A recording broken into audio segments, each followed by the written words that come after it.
Hello friends, ये 28 जनवरी का current affairs the Hindu analysis का शॉर्ट नोट्स है करंट अफेयर्स का। तो आपको पता ही है कि कल हम लोगों ने बात किया था मदर ऑफ ऑल डेज। ये मेंस के लिए बहुत ही ज़्यादा इंपॉर्टेंट है, क्योंकि ये आपको पता है ये 20 साल पहले जो है ये एग्रीमेंट इंडिया और यूएई के बीच शुरू हुआ था, और अब जाके फाइनलाइज हुआ है, मतलब ये फैसला हुआ है, बातचीत हुआ है कि किस किस क्षेत्र में जो है इंडिया और यूए के बीच में एफटीए हुआ है। ठीक है, अभी ये साइन नहीं हुआ है, और ये बहुत ही इंपॉर्टेंट है मेंस के प्रोस्पेक्टिव से।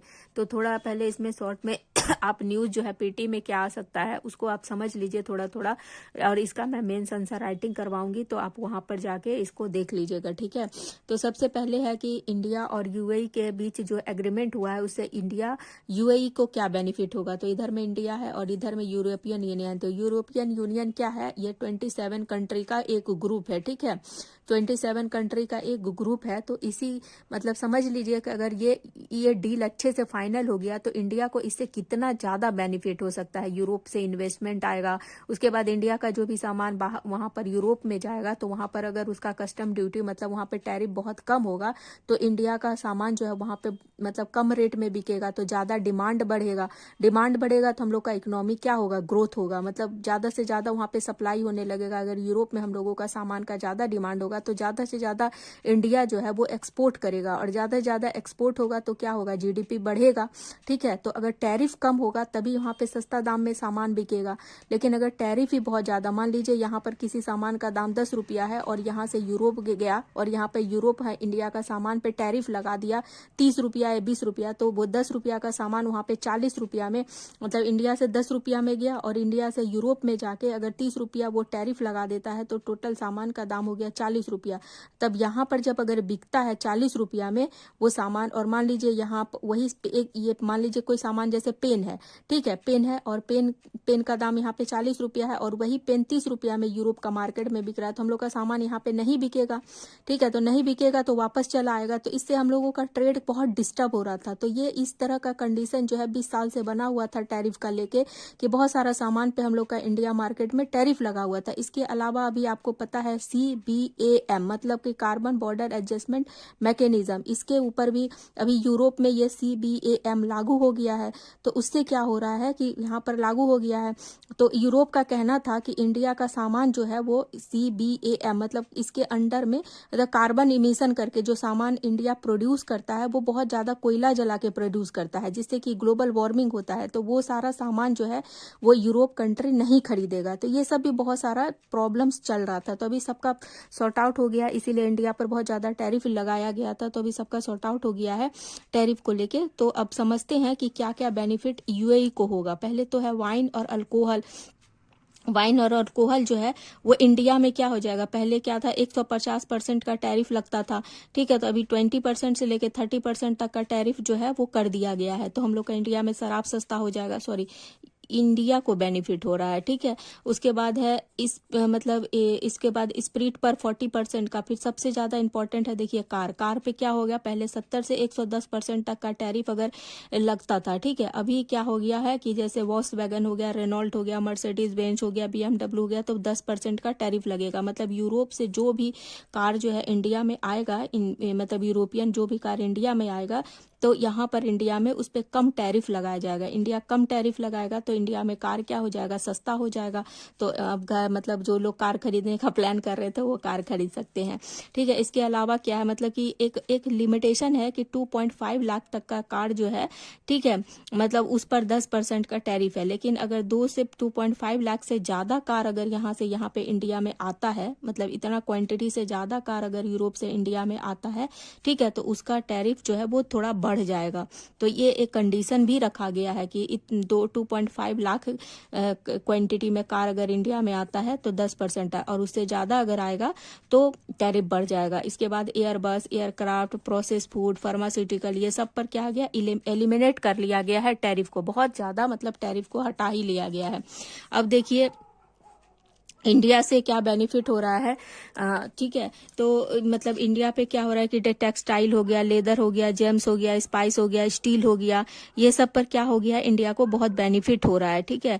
तो जैसे कि इंडिया स्टील का बहुत ज़्यादा इंपोर्ट करता है। अगर 1.6 मीटर मतलब मीटर टन तक जो है इंडिया अगर एक्सपोर्ट करता है, ठीक है, तो उस पर कोई भी मतलब कि टैक्स नहीं, ज़्यादा टैरिफ नहीं होगा। लेकिन 1.6 मिलियन टन से ज़्यादा अगर स्टील को एक्सपोर्ट करता है, जैसे इंडिया है और यहाँ पे यूरोप है, तो इंडिया अगर स्टील का एक्सपोर्ट जो है 1 पॉइंट इतना मिलियन टन से ज़्यादा करेगा, यहाँ पर ज़्यादा भेजेगा, तो उसका जो है वो टैरिफ बढ़ लिया जाएगा। क्योंकि स्टील का जो प्रोडक्शन होता है उसमें कोयला को जलाया जाता है, कार्बन इमिशन होता है, तो कार्बन बॉर्डर एडजस्टमेंट मैकेनिज्म के अंडर ये जो रूल है इसके अंदर को मतलब ये लाया गया है, ठीक है। तो ये सब थोड़ा थोड़ा मोटा बात है, देख लीजिएगा। मेंस में क्या है कि 20% मतलब 20 वर्ष के बाद पूरा हुआ है, तो बहुत ज़्यादा इंपॉर्टेंट है। उसके बाद क्या है कि 25% जीडीपी, ये बहुत सोच सकते हैं कि मतलब 25% जीडीपी मतलब 1/3 इकोनॉमी को रिप्रेजेंट करता है। अगर इंडिया और यूएई का ये एग्रीमेंट अच्छे से हो गया, अभी फाइनलाइज हुआ है, अगर एग्रीमेंट साइन हो गया मतलब लागू हो गया, तो बहुत ज़्यादा बेनिफिट होने वाला है। अच्छा, नॉट इंक्लूडेड मतलब क्या क्या शामिल नहीं है, तो एग्रीकल्चर मतलब एग्रीकल्चर में राइस हो गया, चिकन हो गया, ये सब शामिल नहीं है। सस्टेनेबल डेवलपमेंट पे कोई बातचीत नहीं हुआ है, क्योंकि इंडिया विरोध करता है, क्योंकि इंडिया अभी डेवलपिंग कंट्री नहीं है, डेवलपिंग कंट्री है, डेवलप नहीं हुआ है, डेवलप करना शुरू किया है। मतलब इसको बहुत डिटेल में अगर मैं बताऊंगी तो वीडियो बहुत लंबा हो जाएगा।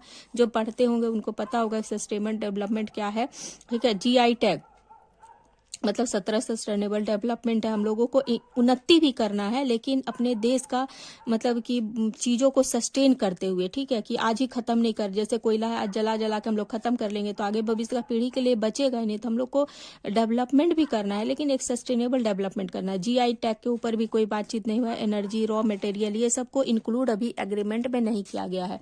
इंडिया को इससे क्या क्या बेनिफिट हो सकता है, तो जैसे कि आपको पता ही है कि WTO क्या हो गया है, असफल हो गया। मतलब WTO यूएसए इससे बाहर हो गया है, इसको मतलब ये फेल हो गया। वर्ल्ड ट्रेड ऑर्गेनाइजेशन जितना भी ट्रेड को ऑर्गेनाइज करता था, वर्ल्ड ट्रेड ऑर्गेनाइजेशन, ये अभी असफल हो गया है, ठीक है। मतलब मल्टीपोलराइज से बाइपोलर की तरफ इंडिया शिफ्ट कर रहा है। तो इंडिया को यही लाभ होगा कि मार्केट का एक्सेस मिलेगा, यूरोप का बाजार मार्केट के लिए आराम से खुल जाएगा, क्योंकि टैरिफ कम हो जाएगा, इन्वेस्टमेंट मिलेगा, इंडिया का जो है जितना भी निवेश होगा भारत को मिलेगा, तो भारत का जीडीपी बढ़ेगा। उसके बाद क्या है, फार्मास्यूटिकल हो गया, टेक्सटाइल हो गया, फार्मास्यूटिकल हो गया, एग्रीकल्चर हो गया, सबका क्या हो गया, तुरंत लाभ मिलेगा। लेकिन भविष्य में सेमीकंडक्टर हो गया, मिनरल हो गया, ये सबको भी लाभ मिलेगा। अच्छा, पूरा देखिए, पूरा मेरा जो ये मतलब ये न्यूज़ है, ये हाफ पेज इधर से देखिए, और ये एक पेज पूरा यहाँ से यहाँ तक एक पेज है, और इसके बाद थोड़ा सा यहाँ पे, मतलब टोटल 2 पेज में मेरा जो है ये पूरा कंप्लीट है, ठीक है। तो थोड़ा जल्दी जल्दी मैं बता रही हूँ, ठीक है। उसके बाद है CERN CERN project. CERN project क्या है, European organization for the nuclear research के लिए ये किया गया था। सन मतलब ये सन जो थे एक साइंटिस्ट थे, उन्हीं के नाम पे ये प्रोजेक्ट रखा गया है। तो ये GS3 से है, ठीक है, और ये साइंस और टेक से रिलेटेड है। तो सन प्रोजेक्ट को कब लाया गया था, शुरू किया गया था 1954 में, सेकेंड वर्ल्ड वार के बाद किया गया था। इसमें 23 मेंबर्स कंट्री है, ठीक है। और उसके बाद क्या अचीवमेंट हुआ है, तो जेड बोसॉन का खोज हुआ था, W बोसॉन का खोज हुआ था। तो आपको पता है एक मतलब स्ट्रॉन्ग न्यूक्लियर फोर्स होता है, एक वीक न्यूक्लियर फोर्स होता है। तो जेड बोसॉन और W बोसॉन का जो है वो वीक न्यूक्लियर फोर्स को समझने में किया जाता है। आपसे यही क्वेश्चन पूछा जाएगा कि जेड बोसॉन क्या है, W बोसॉन क्या है, और इस तरह से ये ऑप्शन में रहेगा, weak nuclear force, strong nuclear force, इस तरह से, या मैचिंग में दे सकते हैं कि जेड बोसॉन और ये W बोसॉन और इधर में न्यूक्लियर के से रिलेटेड है। तो वर्ल्ड वाइड वेब भी है उसी समय शुरू हुआ था, मतलब WW जिसको हम लोग बोलते हैं, इंटरनेट का शुरुआत हुआ था। एंटी मैटर्स का जो है वो खोज किया था, ठीक है। मतलब इसको हिंदी में एंटी मैटर्स को पति पदार्थ बोला जाता है। ब्रह्मांड को उत्पत्ति का अध्ययन में ये बहुत सहायता करता है। उसके बाद है हिग्स बोसॉन, ये क्या है, गॉड पार्टिकल्स है। तो आपसे क्वेश्चन में यही मतलब मैचिंग दे सकते हैं, हिग्स बोसॉन क्या है, तो ये न्यूक्लियर है, ऐसे उल्टा सीधा कर देंगे। तो आपको अगर इस तरह से ध्यान में रहेगा तो आप कर सकते हैं। तो ये जेड बोसॉन, W बोसॉन की खोज का वैज्ञानिक महत्व क्या है, ये क्वेश्चन ये भी रह सकता है। वैज्ञानिक महत्व तो आप आंसर में वीक न्यूक्लियर फोर्स को समझने में, उसके बाद किसने और कब किया था, तो वही साइंटिस्ट का नाम है सन, और यह सन प्रोजेक्ट एक्ट के अंडर में किया गया था। तो ये क्वेश्चन मैंने एक फ्रेम कर दिया, आप इसको चेक कर सकते हैं, मतलब देख लीजिएगा। उसके बाद है India youth under the new, मतलब कि क्या हो गया है ना कि अभी जो श्रम संहिता था, मतलब जो ऐसे श्रमिक थे उन लोगों के लिए कोई स्पेशल, मतलब बहुत सारा रूल था और बहुत सारा इम्प्लीमेंटेशन में बहुत कठिनाई हो रहा था। तो सेंट्रल गवर्नमेंट क्या किया है कि सारा रूल्स को समराइज करके, मतलब 29 पहले रूल था तो 29 रूल को अभी छोटा करके 4 कोड में कन्वर्ट कर दिया, मतलब 4 संहिता में कन्वर्ट कर दिया। तो इससे क्या होगा, इम्प्लीमेंटेशन जो है बहुत ईजी हो जाएगा और उससे क्या होगा कि मतलब कि हम लोगों का लाभ क्या होगा कि युवाओं को रोजगार मिलेगा, ठीक है, एम्प्लॉयमेंट होगा। मतलब हम लोग का देश में क्या है, हम लोग का देश में ना 30 एज माना जाता है, मतलब मीडियम एज को 30 साल माना जाता है। चाइना में जो है वो मीडियम एज को, मतलब युवा एज 40 साल माना जाता है और जापान में 50 साल तक युवा एज को माना जाता है। तो ये भी पीटी में क्वेश्चन पूछा जा सकता है, तो थोड़ा ध्यान रखिएगा। तो हम लोग का देश में आधा आबादी जो है वो 30 साल का है, तो 30 साल का है, तो अगर इसके लिए श्रम संहिता आसान होगा तो किसी भी तरह का वो श्रमिक वर्क करते हैं या कोई भी तरह का काम करते हैं, तो लेबर लॉ अगर ईजी रहेगा तो उनको बहुत, मतलब कि वो ज़्यादा उनको सपोर्ट मिलेगा काम करने में। तो युवा रोजगार को एम्प्लॉयमेंट जनरेट होगा, फिर नेशनल मैक्सिमम वेजेस जो है उनको मिल पाएगा, ठीक है, इसको भी लाया गया है तो इससे लाभ होगा उनको। उसके बाद फिर आय भी उनका बढ़ेगा, ठीक है। उसके बाद फिक्स टेन्योर कॉन्ट्रैक्ट है, मतलब इसको हम लोग मेंस में यूज कर सकते हैं। स्थायी कर्मचारी के समान ही वेतन मिलेगा, फिक्स टेन्योर कॉन्ट्रैक्ट, मतलब अगर कोई अस्थायी एम्प्लॉय होते उसके समान ही उनको बेच दिया जाएगा। फिर उनको अगर कोई तरह का छुट्टी उट्टी है तो अवकाश के दौरान उनको कोई लाभ नहीं होता है। जो श्रमिक होते हैं जब काम करते हैं तभी, जैसे कोई लेबर है तो जब काम करेगा तभी उसको पैसा मिलेगा, लेकिन जो परमानेंट होते हैं वो 7 दिन काम करे या 5 दिन काम करे तो उनको पैसा मिलता है। लेकिन श्रमिक का मान लीजिए 5 दिन में 3 दिन बीमार पड़ गया, 3 दिन काम नहीं किया, 2 ही दिन काम किया, तो वो 2 दिन जो काम करता है जितना किया उतना ही दिन का उतना ही कमाता है रोज। लेकिन ऐसा लेबर लॉ भी बनाया गया है जिसके तरह अगर वो काम नहीं भी करेगा तो उसका वेतन जो है वो अनिवार्य होगा, ठीक है। सामाजिक सुरक्षा संहिता, ये इंपॉर्टेंट है कि लेबर लॉज का क्या कोड है कि एक सामाजिक सुरक्षा लाया गया जिसमें उनका हेल्थ को सुनिश्चित किया जाएगा, मैटरनिटी लीव दिया जाएगा, एजुकेशन पर उनका एजुकेशन के लिए भी ध्यान दिया जाएगा। उसके बाद स्किल डेवलपमेंट, ये सब योजना, जैसे इसमें अभी मैंने एक आंसर राइटिंग गीग वर्कर्स के ऊपर कराया था तो मेरे इसी चैनल पे आप जाके देख लीजिएगा। उसमें आप ये आंसर प्लेटफॉर्म वर्कर्स के लिए एक कानूनी मान्यता उनको दिया गया, पहले क्या था कानून में मान्यता नहीं था, तो बहुत अच्छे से मैंने गीग वर्कर्स का आंसर राइटिंग कराया, आप उसको देख लीजिएगा। और उसमें जो है कुछ बेनिफिट या महत्व है तो ये उसका वे फॉरवर्ड में आप यहाँ पे वो ऐड कर सकते हैं आंसर राइटिंग में या उसका निष्कर्ष में। तो श्रम संहिता लाया गया है गीग वर्कर्स के। इसके अलावा भी मैं आगे बताऊंगी कि कर्नाटक ना गीग वर्कर के ऊपर, जो कर्नाटक राज्य है वो कर्नाटक राज्य भी गिग वर्कर्स के लिए मतलब एक कानून लेके आया है, कानून बनाया है, ठीक है। कमेटी का गठन किया गया है जिसमें गिग वर्कर्स लोगों का यूनियन होगा, प्लेटफॉर्म वर्कर्स होंगे, ठीक है। तो उनको मतलब उनको अब देख ही रहे थे कि रोड एक्सीडेंट हो रहा था, 10 मीटर डिलीवरी आए दिन मतलब न्यूज आ रहा था उनसे रिलेटेड कि उनका बहुत एक्सीडेंट होता था, उनको कोई सपोर्ट नहीं होता था, देरी हो जाता था, तो जो कंज्यूमर है उनसे भी उनको डांट मिलता था, पैसा काट लिया जाता था और जहां से वो माल रिसीव करते थे उनका वो लोग भी उनका जो है वो पैसा जो है काट लेते थे। मतलब बहुत तरह से डिफिकल्टी था, कोई रेस्टिंग पीरियड नहीं था, हेल्थ इशू था, एक्सीडेंट बहुत ज्यादा हो रहा था, तो ये सब को लेके है। तो ये थोड़ा इंपॉर्टेंट है, मैंने जो मेंस आंसर राइटिंग कराया है उसमें ये आप ऐड कर लीजिएगा, ठीक है। जिन्होंने अगर मेरा मेंस आंसर राइटिंग देखा होगा तो, या फिर जो भी नहीं भी किए होंगे तो अगर मेंस आंसर राइटिंग करते हैं गिग वर्कर से रिलेटेड कुछ आता है तो ये आप उसमें लिख सकते हैं। उसके बाद नेक्स्ट है supreme court versus election commission of India. तो क्या है, मतदान सूची में नाम दर्ज करना जो है वो क्वेश्चन यही आ सकता है कि क्वालिफाइड राइट है या सशर्त है। मतलब ESIR को लेके जो सुप्रीम कोर्ट और इलेक्शन कमीशन ऑफ इंडिया के बीच टसल चल रहा है तो उसी से रिलेटेड है। तो इलेक्शन कमीशन ऑफ इंडिया जो है वो एक याचिका सुप्रीम कोर्ट में डाला है कि जो मतदान सूची में जो नाम दर्ज करने का जो नाम दर्ज करना का जो वो प्रोसेस है वो एक क्वालिफाइड राइट है, मतलब उसको होना ही चाहिए, उसका प्रमाण उसको लेने का योग्यता प्रमाण देना पड़ेगा पब्लिक को। मतलब लोगों का SIR मतलब योग्यता प्रमाण होगा तभी उनका इलेक्टर रोल में मतदाता सूची में नाम शामिल होगा। तो आपसे क्वेश्चन में यही पूछा जा सकता है कि क्वालिफाइड राइट जो है वो क्या है या किस आर्टिकल से रिलेटेड। देखिए मैंने क्वेश्चन यहाँ पे फ्रेम कर दिया है, ठीक है, कि मतदाता सूची में नाम को शामिल करने का अधिकार क्या है और या किस आर्टिकल में। तो ये ऐसे ऑप्शन में रहेगा, क्वालिफाइड राइट है या एब्सोल्यूट राइट है, और किस आर्टिकल से रिलेटेड, तो ये आर्टिकल से, और ये क्वालिफाइड राइट है। है। ठीक है, तो ये मैंने क्वेश्चन फ्रेम कर दिया। उसके बाद अभी मैंने गिग वर्कर्स का बताया था कि गिग वर्कर्स बोर्ड का गठन किया है, तो ये पूछा जा सकता है कि किस राज्य ने गिग वर्कर्स का बोर्ड का गठन किया, तो कर्नाटक राज्य ने किया है। इसके पदेन कौन होंगे, अध्यक्ष तो श्रम मंत्री होंगे, सदस्य ये तो सदस्य नहीं पूछा जाएगा, बस यही है। फंक्शन क्या होगा, रजिस्ट्रेशन नहीं, पहले उन लोगों का रजिस्ट्रेशन नहीं होता था, तो अभी रजिस्ट्रेशन करना जो है अनिवार्य कर दिया गया गिग वर्कर्स का और प्लेटफॉर्म वर्कर्स का। ठीक है, उसके बाद है यूएनएससी मतलब यूनाइटेड नेशन सिक्योरिटी काउंसिल से क्या हो गया, भारत आलोचना किया है, क्योंकि पाकिस्तान भी इसका सदस्य है और भारत भी है, लेकिन पाकिस्तान क्या करता है, स्टेट पॉलिसी मतलब आतंकवाद के लिए यूज करता है, तो इसी के लिए भारत इसको जो है मतलब भारत विरोधी एजेंडा बोला है पाकिस्तान का कि स्टेट पॉलिसी की तरह यूज करता है, इसीलिए। उसके बाद है ये वनडे एग्जाम में पूछा जा सकता है या फिर मतलब यूपीएससी में पूछा जा सकता है, पीसीएस में।